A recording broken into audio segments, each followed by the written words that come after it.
Well, thank you for hosting us today, Sarah. We're very happy and delighted to participate in this event. My name, as you mentioned, Marc Lafleche, CEO at Anglo Group. Alice, why don't you take it away from here and I can circle back and give a bit more color and context as to what it is we're doing here with this business. Hi Sarah, nice to see you. Thank you very much for inviting us to join the conference. I'm Alice England and I'm General Counsel at Anglo Group.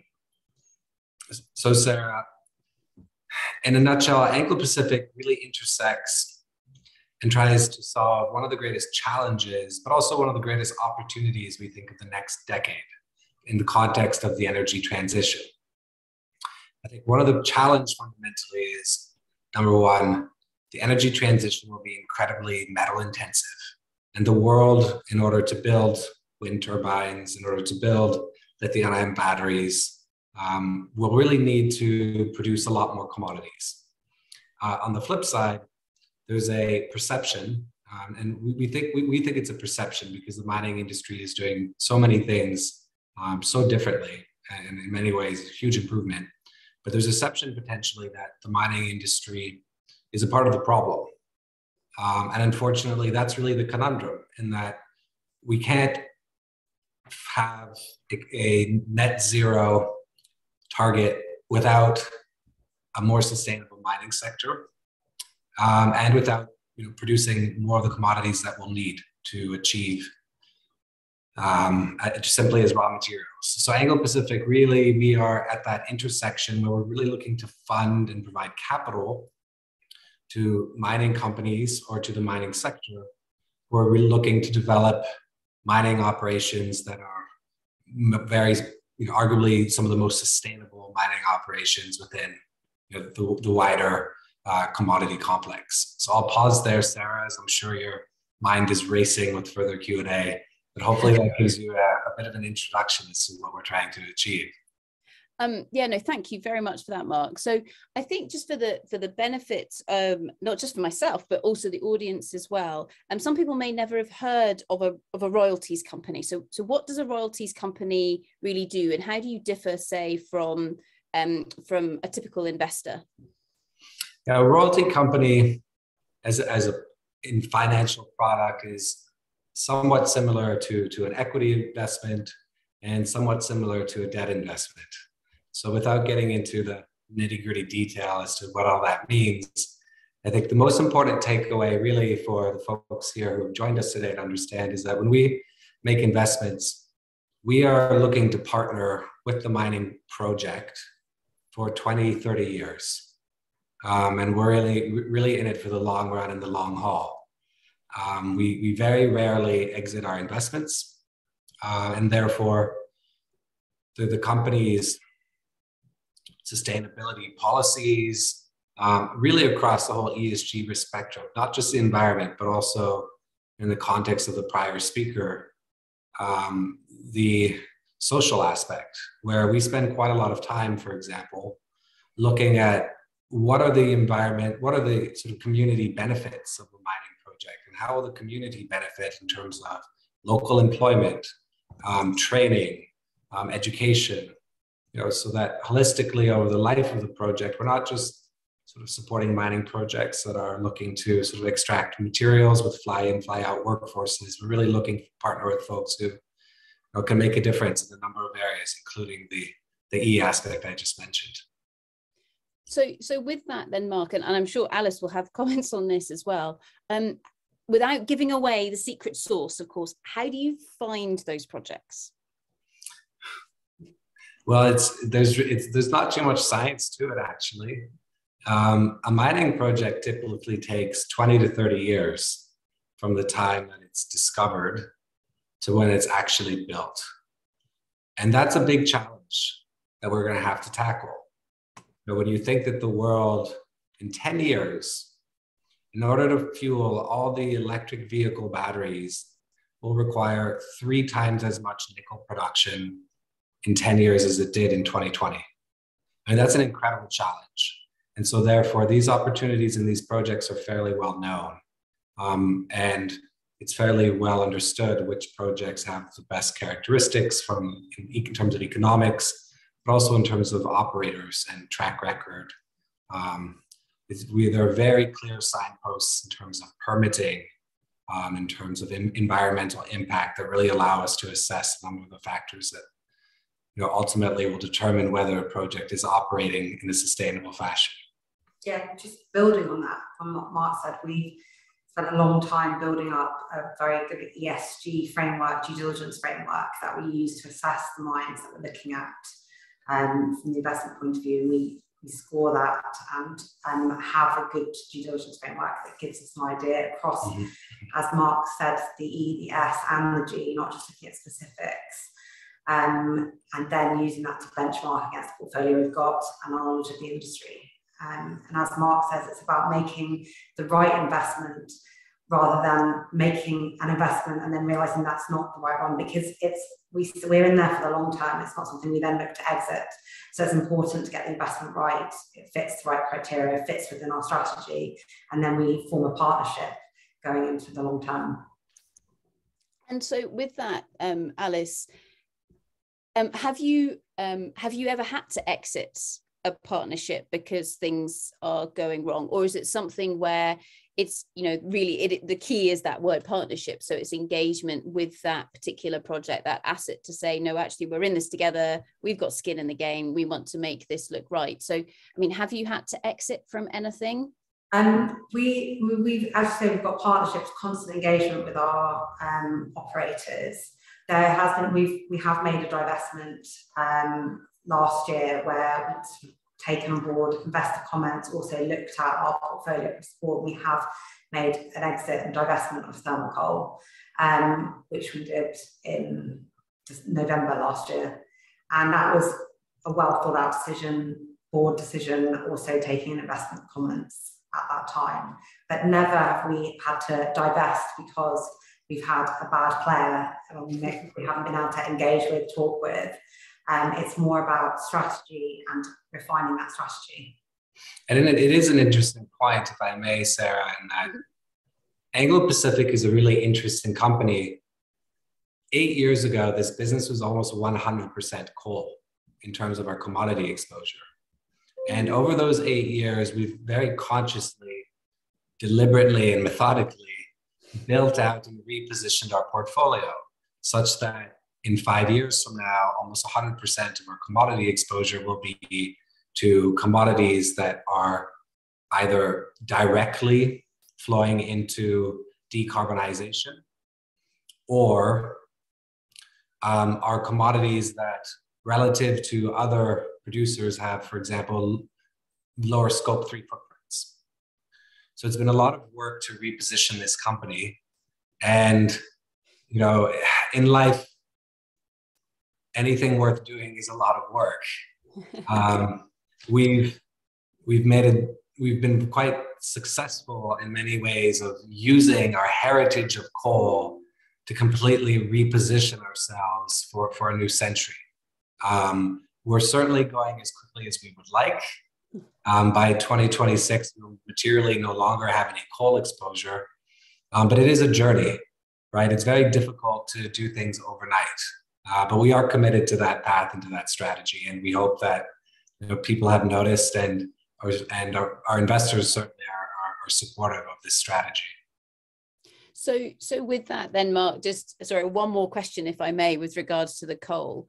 So, you've got a very clear transition strategy here. I think it's something here where you're not just dumping those assets and running away, which of course would perhaps leave those assets in trouble, and everything to do with the just transition, there would be a problem there. Are you finding that your investors are as empathetic with regards to that situation, or are they divesting from you because you've still got coal within your portfolio? I think most of the people who have invested in this company are comfortable with metallurgical coal exposure. And by that, I mean the type of coal that's required to manufacture steel. Mm-hmm. And that's really the challenge in terms of the argument on coal. And fundamentally, it's true that coal as an energy source has carbon implications, but at the same time, producing steel, which requires today a certain amount of coal, will then be used to build a wind turbine. And so there's first priority, in our view, was to exit our thermal coal exposure, which was used for the generation of power, and retain our exposure to metallurgical, simply because that our exposure to that asset will be winding down in 4 years. And our exposure to that asset will, by virtue of it winding down, certainly doesn't, have any material implications on the community or on, local groups. I think as well with our coal exposure, we're very Anglo Pacific are open to discussing that. We're not embarrassed about it. We're not hiding it. We accept that we were a coal heritage. Our strategy has been to focus more into future-facing metals, which we've, in the last 8 years, the portfolio really has been revolutionised. During our Voices Bay cobalt transaction last year, really sort of firmed that strategy and moved us into sort of a really future-facing metals, royalties and streaming company. We're very much engaging and open about our coal exposure, about how that coal exposure is reducing and what we plan to do with the revenue that we receive from coal and recycle into new investments. And we're open to that dialogue and those discussions. And I think we have very open discussions with our investors on that. So, Sarah, to come back to your question, have folks exited Anglo Pacific because of our coal exposure? I think many people that support us recognize the journey that we're on. And many people can, as I said earlier, very difficult to just step change overnight. But actually, I think there are very few businesses who have gone from almost 100% coal today to 75% clean commodities that are really required and for, as I mentioned, decarbonization, or that have great sustainability profiles. And then in 4 years from now, almost no coal exposure. And that's the type of journey that I think there are many investors who are supporting us, and others are very interested in supporting.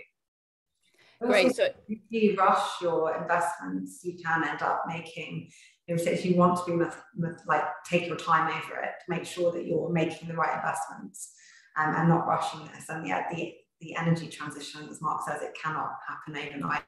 There is a role and will be a role for fossil fuels to play in this energy transition for some time. And it's about making sure the engagement's happening and that there's responsible management of those fossil fuel assets while we transition. And so with that, Alice, you sort of talking about, we can't rush this. Coming back into how you want to take that due diligence to say, look, we're going to go into partnership with a project for a really long period of time. I mean, it's a form of marriage in a way, I guess, is what you're looking for here. Now, in the race for the world to get their hands on the graphite and the cobalt and everything else, do you think, is the playing field level with regards to other investors? Are other people looking for the same depth of the environment, the social and governance? Is that quite standard, or do you think it's variable between different organizations who are making those investment decisions of different sorts? I think, Sarah, it's difficult to speak for every capital provider in the sector. But I can say that for the type of, when we generally invest into a project, we're not the entire solution, and other sources of finance are required to either develop, operate the mining operations. The folks that generally we are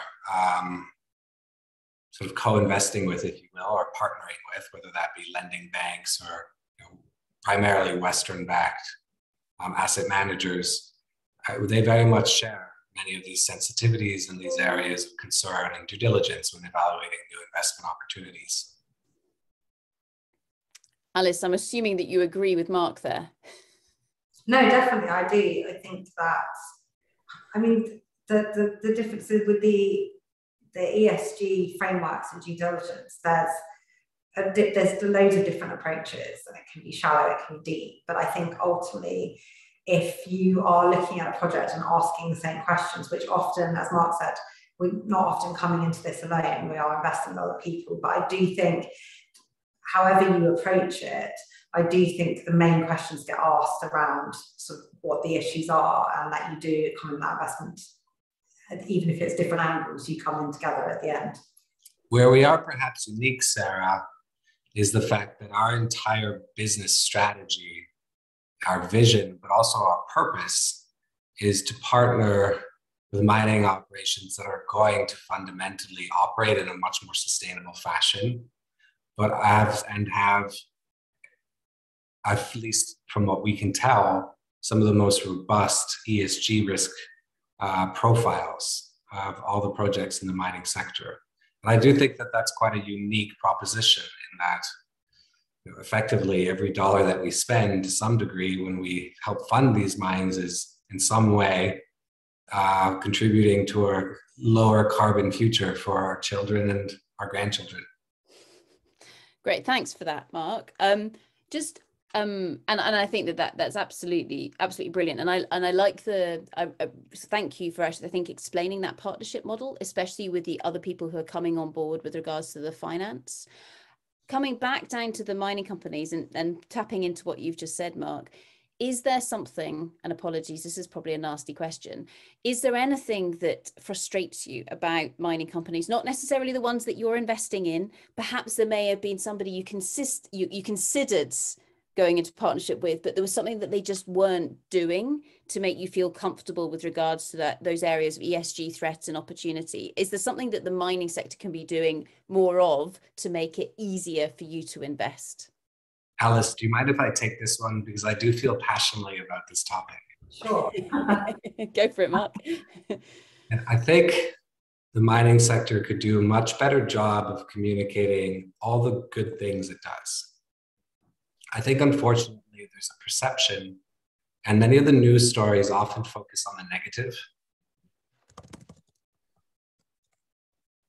The reality is that the vast majority of mining operators operate very responsibly, create economic employment and development in certain areas that might otherwise not have the same levels of personal advancement. And furthermore, the mining industry, and in many ways, is a key cornerstone of the net zero ambition, but also achievability.